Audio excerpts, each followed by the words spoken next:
I don't even know if I can record this properly on my phone, but we are on the left-hand side of the bike, so this is the clutch, and we're going to empty the oil. Okay, so again, we're on the left-hand side of the bike, and we're undoing this piece. It's just underneath the kickstand, so I've undone it, and the rest you can do just by hand.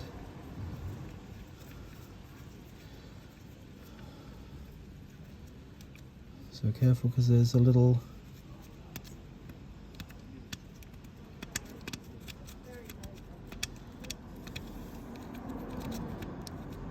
there's a washer on here too.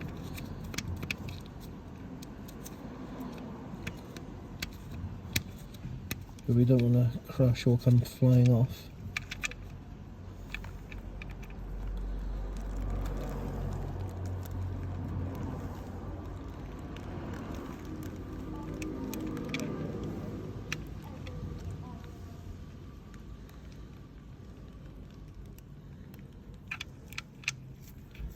So obviously I've only got a small pot, so I can only empty a little bit at a time. So I'm just going to do that up enough so that we can empty this pot and then come back. Okay, so I've got oil. It's really slow drip now. I've left it for about 10 minutes. It's like one drip every few seconds. So naturally on the other side of this, you're going to have your oil stop cap. So you want to undo that just to release the last bit. So leave it for about 10 minutes, let all the oil out.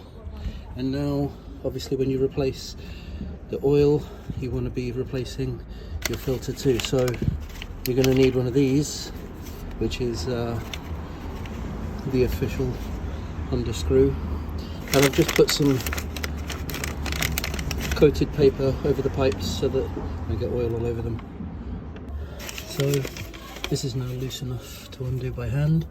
We should get a bit more oil spill as this comes undone, as you can see.